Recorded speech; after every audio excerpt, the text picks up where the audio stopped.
My hands were shaking as I stared at my phone. 3 missed calls from Gerald, my lawyer. Then a text that made my blood run cold. Tom, call me now. Don't go to your daughter's house. I mean it. I was literally putting on my coat, about to drive to Lindsay's place in Springbank for Sunday dinner. My daughter had been so insistent this week. Dad, you never come over anymore. The kids miss you. I'm making your favorite pot roast. How could I say no to that? But Gerald's text changed everything. I sat back down on my leather couch, the one Margaret and I picked out 32 years ago, when we first bought this house in Mount Royal. My late wife would know what to do. She always did. But she'd been gone 4 years now, and I'd been navigating this world alone ever since. I dialed Gerald's number with trembling fingers. Tom. His voice was tight, professional, but I could hear the concern underneath. Where are you right now? Are you alone? I'm at home. Gerald, what's going on? You're scaring me. Good. Stay there. Lock your doors. I'm coming over. We need to talk face to face, and you need to see some documents I received this morning. 20 minutes later, Gerald sat across from me at my dining table, spreading papers between us like they were evidence at a crime scene, which, I suppose they were. Tom, 3 days ago, your daughter Lindsay and her husband Derek filed a petition with the Court of Queen's Bench. He paused, looking at me with those serious lawyer eyes. They're applying to have you declared mentally incompetent. They want to become your legal guardians and take control of all your assets. The words hit me like a physical blow. I actually felt dizzy. That's insane. I'm 67 years old, not 97. I volunteer at the food bank. I manage my own investments. I just renewed my driver's license last month without any issues. My voice was rising, panic creeping in. Why would they do this? Gerald slid another document toward me. Because of this, your house is now worth approximately $2.4 million. Your investment portfolio is valued at $1.8 million. Your pension and savings bring your total estate to just over $5 million. I knew I was comfortable. Margaret and I had worked hard, saved carefully, invested wisely. I'd spent 35 years as a petroleum engineer before retiring. But hearing it laid out like that, so clinical, so targeted. Lindsay knows about the house value, I said slowly. We talked about the Calgary real estate market last Christmas. She joked that I was sitting on a gold mine. It wasn't a joke, Tom. Gerald opened his laptop and turned it toward me. Look at this. Your daughter and Derek are in serious financial trouble. They bought that 5,000 square foot house in Springbank Hills 3 years ago, $650,000 mortgage. Then Derek convinced her to invest in his business partner's cryptocurrency venture. They lost $400,000. Your grandson Josh's private school costs $38,000 a year. Their property taxes alone are $22,000 annually. I stared at the screen, my mind reeling. How do you know all this? Because their financial situation is part of their petition. They're arguing that they need to protect your assets from your declining mental state before you make irresponsible decisions with your money. And Tom? He looked at me with something like pity. They've been building a case against you for at least 6 months. He showed me the evidence. Photos of me at Safeway, apparently looking confused in the cereal aisle. I was just trying to find the brand Margaret used to buy. A statement from their family doctor, Dr. Patel, noting that I'd seemed disoriented during a checkup. I'd had a bad cold that day and forgot what medication I was already taking. A recorded conversation where I allegedly couldn't remember my own phone number. I'd been giving them my old number from before I switched to a new provider. Every normal moment of an aging person's life, twisted into evidence of incompetence. But this is fraud, I said, my voice hollow. This is elder abuse. Yes, it is. And unfortunately, Tom, it's becoming increasingly common. Adult children going after their parents' estates before they die. The courts are seeing more and more of these cases. Gerald closed his laptop. The hearing is scheduled for 2 weeks from now. They moved fast, probably hoping to catch you off guard. What happens if they win? They become your legal guardians. They control your bank accounts, your investments, your house. They can sell your property, move you into assisted living, make all your medical decisions. You'd essentially lose your autonomy completely. And Tom, he leaned forward, based on their financial situation, I'd estimate they'd have your house on the market within 3 months. The house where Margaret and I raised Lindsay. Where we hosted Christmas dinners and birthday parties. Where we planted the garden together. Where she took her last breath in our bedroom upstairs, holding my hand. They can't do this, I whispered. Lindsay wouldn't. She's my daughter. I'm sorry, Tom, but the evidence suggests otherwise. They've been planning this carefully. They waited until after you had that minor car accident last year. They documented every time you forgot a name or missed an appointment. They've been building a narrative. I remembered that accident. I'd been coming home from the grocery store when a teenager ran a red light and T-boned me. The police report clearly stated I wasn't at fault. But now, I understood why Lindsay had been so insistent on coming to all my doctor's appointments after that. Why she'd started taking notes on her phone whenever we talked. She was gathering ammunition. What do? I felt lost, betrayed, angry, and terrified all at once. Gerald straightened up, his expression shifting from sympathetic to strategic. We fight back, and we fight smart.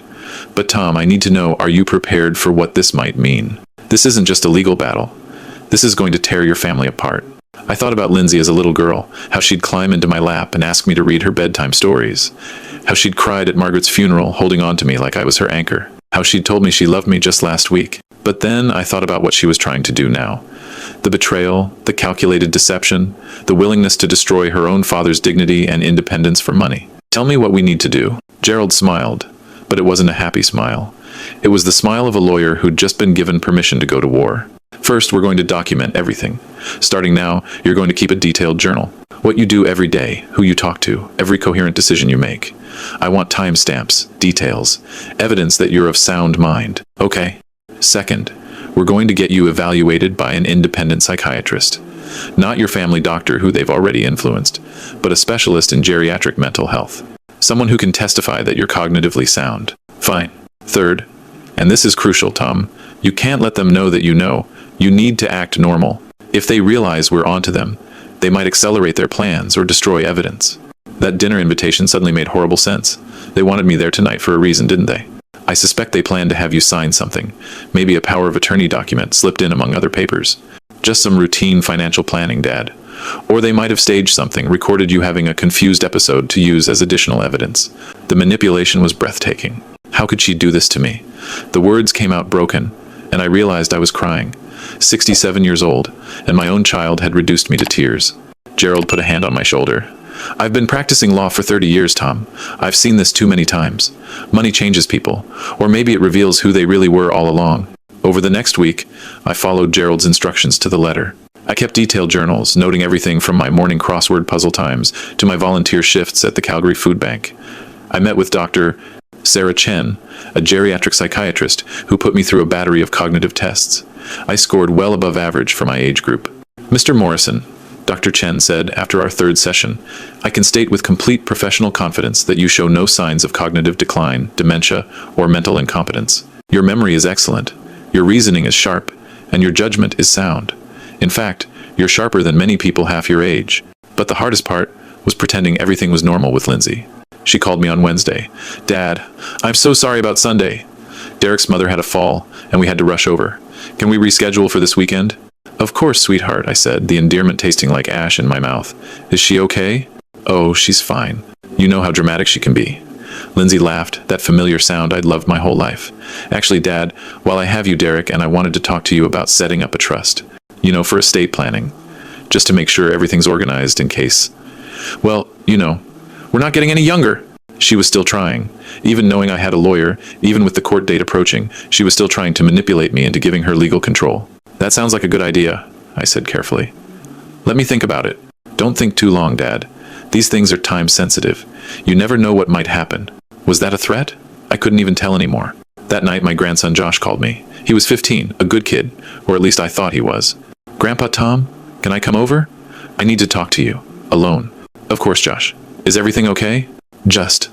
I need to see you, please. He arrived 20 minutes later on his bicycle, his face flushed from the ride. He looked scared. Grandpa, I need to show you something, but you have to promise not to tell Mom and Dad that I told you. My heart sank. Josh, what is it? He pulled out his phone with shaking hands. I heard them talking last week. Mom and Dad. They didn't know I was home. I recorded it. I'm sorry, I know it's wrong, but after I heard what they were saying, I thought you should know. He hit play, and my daughter's voice filled my kitchen. Telling you, Derek, the hearing is in 2 weeks. Gerald Morrison might be his lawyer, but we have Dr. Patel's statement. We have the photos. We have everything documented. Derek's voice responded. What if your dad fights it? With what? We've been systematic. Every instance of forgetfulness, every missed appointment, every time he seemed confused, the judge will see a pattern of cognitive decline. And even if he tries to fight, it'll cost him hundreds of thousands in legal fees. By the time it's over, there won't be much estate left anyway. And if we win? When we win, the house goes on the market immediately. Even in this market, we should clear $1.8 million after the mortgage is paid off. That solves our cryptocurrency losses and gets us back to zero. Then we liquidate his investment portfolio, pay off our mortgage, and set up the trust for Josh's education. What about your dad? Where will he go? A pause. Then Lindsay's voice, colder than I'd ever heard it. There's a lovely assisted living facility in Airdrie, Much cheaper than Mount Royal. He'll be fine. He won't even know the difference soon enough. Josh was crying now, silently, tears streaming down his face. Grandpa, I'm so sorry. I didn't know what to do. I love you. And they're talking about you like you're not even a person anymore. I pulled my grandson into a hug, this brave kid who just betrayed his own parents to protect his grandfather. You did the right thing, Josh. You did exactly the right thing. Are they really going to take your house? The house where you and Grandma lived? Not if I can help it, buddy. Not if I can help it. I called Gerald immediately. When he heard the recording, he was silent for a long moment. Tom, this changes everything. This is direct evidence of fraud and elder abuse. With this recording, we don't just defend against their petition, we go on the offense. What do you mean? I mean, we're filing a counterclaim. Fraud, attempted financial exploitation of a vulnerable person, conspiracy to commit theft. And Tom, we're going to make sure every judge in the Queen's Bench knows exactly what your daughter tried to do. The hearing arrived faster than I wanted it to. I sat in the courtroom, with Josh beside me, his hand in mine. Across the aisle, Lindsay and Derek sat with their lawyer, a slick-looking man in an expensive suit. Lindsay wouldn't meet my eyes. Justice Maria Rodriguez presided. She was in her 50s, with steel-gray hair and an expression that suggested she'd seen it all. Lindsay's lawyer went first, presenting their case. The photos, Dr. Patel's notes, the documentation of my supposed decline. He painted a picture of a tragic situation, a loving daughter trying to protect her failing father from himself. Your Honor, Mr. Morrison is clearly in the early stages of cognitive decline. His daughter, Miss Morrison Fletcher, is merely trying to ensure that her father's substantial estate is protected and managed responsibly before he makes decisions that could jeopardize his own financial security. Then it was Gerald's turn. Your Honor, I'd like to present Dr. Sarah Chen's psychiatric evaluation, completed just last week. Dr. Chen found no evidence whatsoever of cognitive decline. In fact, Mr. Morrison tested above average for his age group in all areas of mental competence. He submitted the report. The judge read it carefully. I'd also like to present evidence that Miss Morrison Fletcher and her husband have been systematically documenting normal aging behaviors and presenting them as evidence of incompetence. The confusion at Safeway? Mr. Morrison was looking for a specific brand of cereal. The disorientation at Dr. Patel's office? He had influenza and a fever of 101. The forgotten phone number? He'd recently changed providers and was still adjusting to the new number. Gerald methodically dismantled every piece of their evidence. But Your Honor, most importantly, I have evidence of the true motive behind this petition. He played Josh's recording. In the silent courtroom, Lindsay and Derek's voices echoed, cold and calculating, discussing my estate like I was already dead. House goes on the market immediately. Liquidate his investment portfolio. He won't even know the difference soon enough. The judge's expression hardened with each word. When the recording ended, Gerald continued, Your Honor, this isn't a loving daughter protecting her father. This is a premeditated attempt at financial exploitation. Miss Morrison Fletcher and her husband are in severe financial distress due to bad investments. They stand to gain over $5 million by having Mr. Morrison declared incompetent. They've manipulated medical records, staged photographs, and built a false narrative, all to steal their own father's life savings. Lindsay's lawyer stood quickly. Your Honor, this recording was obtained without my client's knowledge or consent. It's inadmissible. In a criminal trial, perhaps, Justice Rodriguez cut him off. But this is a civil proceeding regarding guardianship, and I'm very interested in understanding the motivations behind this petition. She turned to Lindsay. Miss Morrison Fletcher, would you like to explain to me why you're discussing selling your father's house and liquidating his assets while he's sitting in this courtroom clearly of sound mind? Lindsay opened her mouth, but no words came out. Your Honor, she finally managed, that recording was taken out of context. We were just discussing hypothetical estate planning. Hypothetical estate planning that involves putting your father in a lovely assisted living facility in Airdrie while you pocket nearly $2 million from selling his home? The judge's voice was ice. Miss Morrison Fletcher, I've been on this bench for 18 years. I know financial elder abuse when I see it. Justice Rodriguez looked at the papers in front of her for a long moment. Then she looked directly at Lindsay and Derek. I'm dismissing this petition with prejudice, which means it cannot be refiled. Furthermore, I'm issuing a restraining order. Miss Morrison Fletcher and Mr. Fletcher are prohibited from contacting Mr. Morrison or coming within 100 meters of his residence for a minimum of 2 years. I'm also referring this case to the Alberta Crown Prosecution Service for potential criminal charges of fraud and elder abuse. She turned to me, her expression softening slightly. Mr. Morrison, I'm deeply sorry for what you've experienced. No parent should have to endure what your daughter has put you through. I'm ordering that all legal fees associated with your defense be paid by the petitioners. Additionally, I'm recommending that you consider updating your estate plan to protect yourself from any future attempts at manipulation. Lindsay was crying now, but they weren't tears of remorse. They were tears of someone who'd just lost everything. "Dad, please," she called out as the court adjourned. "Dad, you have to understand." I turned to look at her one last time. My daughter, the little girl I'd taught to ride a bike, who I'd walked down the aisle at her wedding, who I'd thought I'd known. "I understand perfectly, Lindsay. I understand that you were willing to destroy me for money. I understand that you saw your own father not as a person, but as an estate to be liquidated. I understand that the mother you claim to have loved so much would be ashamed of what you've become." Josh squeezed my hand. My grandson, who'd had the courage to do what was right even when it meant betraying his own parents. "Grandpa, can we go home now?" "Yes, Josh. Let's go home." As we walked out of the courthouse, Gerald walked beside me. "Tom, that was incredibly difficult. How are you feeling?" "Honestly, I don't know." I looked down at Josh. "But I know that not all family is blood, and not all blood is family. I lost a daughter today, but I gained the knowledge that I raised at least one person with integrity." That evening, sitting in my house in Mount Royal, the house Margaret and I built our life in, I called my lawyer one more time. "Gerald, I need to update my will.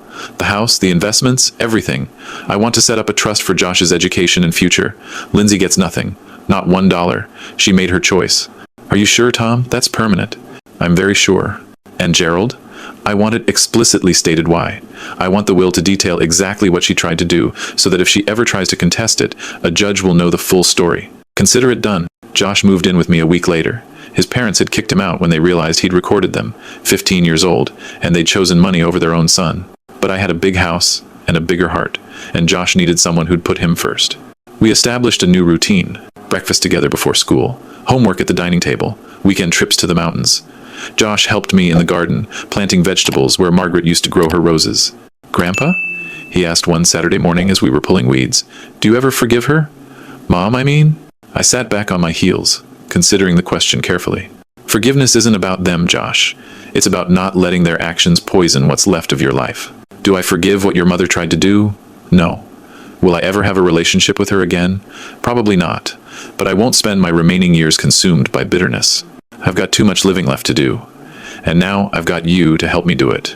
6 months later, Josh and I stood in the garden together, looking at the newly installed plaque, Margaret's name, her dates, and a quote we'd chosen together. "Family is not always blood. It's the people who stand by you when everyone else walks away." "Do you think Grandma would have liked this?" Josh asked. "I think your grandmother would have loved it. And she would have been so proud of you." My phone rang. It was Gerald. "Tom, I thought you should know. The Crown decided to file charges. Lindsay and Derek pled guilty to attempted fraud. They received suspended sentences and 2 years probation, but it's on their record now. And that means? It means it's really over. They can't come back from this. Your estate is secure, your autonomy is protected, and you can live the rest of your life in peace." I looked at Josh, who was carefully watering the vegetables we'd planted together, my grandson, who'd saved me, who I got to save in return. "Thank you, Gerald, for everything." That night, as Josh did his homework and I read beside him, I realized something important. Lindsay had tried to take everything from me, my home, my money, my dignity, my independence, but what she'd actually done was show me what really mattered. Not the house worth $2.4 million, though I was grateful to keep it. Not the investment portfolio or the bank accounts. What mattered was sitting across from me, chewing his pencil as he worked through algebra problems. Family wasn't about blood or obligation or inheritance. It was about the people who showed up when everything fell apart. It was about a 15-year-old kid who'd risked everything to do the right thing. It was about second chances and new beginnings. Margaret used to say that people show you who they really are when there's something to lose. Lindsay showed me she was willing to sacrifice her father for financial security. But Josh showed me that courage and integrity could still exist in the youngest generation, even when it cost him everything. I'm 67 years old now, and I've learned more in the past 6 months than I did in the previous 67 years. I've learned that trust is earned, not given. I've learned that the people who claim to love you the most can sometimes be the ones who hurt you the deepest. I've learned that real love isn't about what you say, it's about what you do when no one's watching. Most importantly, I've learned that it's never too late to stand up for yourself. That vulnerability isn't weakness. That asking for help is courage. That fighting back against those who would take advantage of you isn't vindictive, it's self-preservation. To anyone out there who might be facing something similar, let me tell you this. If someone in your family is trying to declare you incompetent, to take control of your life, to steal what you've worked for, fight back. Get a lawyer. Document everything. Trust your instincts. And remember that you have value beyond your bank account, worth beyond your assets. You're not crazy. You're not confused. You're not paranoid. If someone is systematically trying to undermine your competence, it's because they want something from you, not for you. And if you're the adult child of an aging parent reading this, remember, your inheritance is not yours until it's yours. Your parents don't owe you their house, their savings, or their assets. They earned it. They decide what happens to it. And if you try to take it through manipulation or legal trickery, you might win the money, but you'll lose something far more valuable. You'll lose yourself. Lindsay got a year and a half of planning, countless hours of manipulation, and probably hundreds of thousands in potential inheritance. What did it cost her? Her father, her son, her reputation, and her self-respect. Was it worth it? You'd have to ask her. But I suspect in her quiet moments, she knows the answer. As for me, I've got a grandson to raise, vegetables to grow, and a lot of life left to live. The house in Mount Royal isn't just an asset worth millions anymore. It's home. It's where Josh is learning to be a man of integrity. It's where memories of Margaret still linger in every corner. It's where justice was served and family was redefined. And that's worth more than all the money in the world.